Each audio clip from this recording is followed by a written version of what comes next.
Hi and welcome back. In this tutorial I will cover some really useful Linux commands. So let's get started. First command is pwd, which displays the present working directory. ls, list directory contents. cd is the change directory command. History prints the history. Man displays the online manual for a given command. Clear clears the screen. mkdir to make a directory. cp copy. grep displays the matching lines. alias create a shortcut to a command. touch to create a new file. apt advanced package tool is used to install and remove different programs. ifconfig in short interface configuration.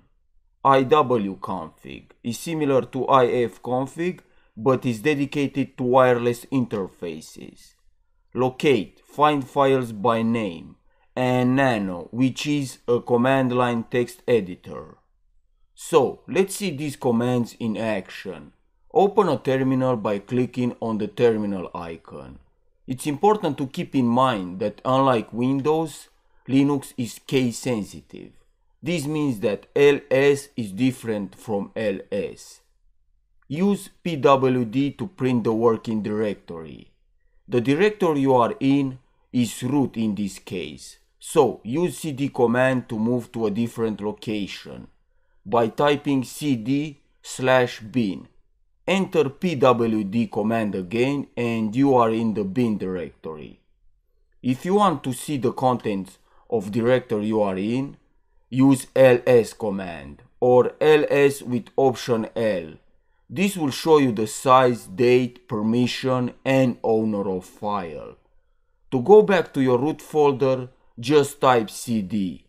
And to make a directory, use mkdir and type the name of your directory. To remove a directory, use rm command with option R. You can use man to display the manual of a specific command. And a very handy command to clear your screen is clear. If you want to install or remove a program, use apt-get command. To install, type apt-get install and the name of the program. And to remove, type apt-get remove. Use tab key for auto-completion. Touch command is the easiest way to create a file. Type touch and the name of the file. cp is used to make copies of files and directories. Type cp and the name of your file and then the destination. grep is a powerful command which looks for the pattern of the text that you specify on the command line.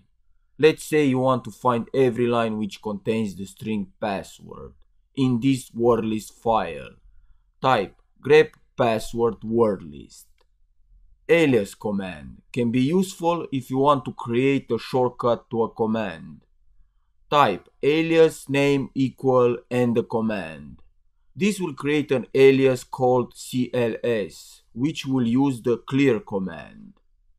History command can be used to list commands you have typed. To delete all history, use C option. Locate command is the simplest way to find the location of files on Linux. Just type locate and the name of the file. And here is a list of places where the file is located. ifconfig stands for interface configuration. It is used to view and change the configuration of the network interfaces. To view the configuration of a specific interface, type its name here. You can see the IP address and the MAC address. iwconfig is used to display the wireless interfaces on your system. Nano is a small and friendly text editor. Just type nano and the path of the file. Nano will follow the path and open that file. Use Ctrl+O to write and press enter to save changes. To exit, press Ctrl+X. So, that's it for this lesson. Thanks for watching and I will see you next time.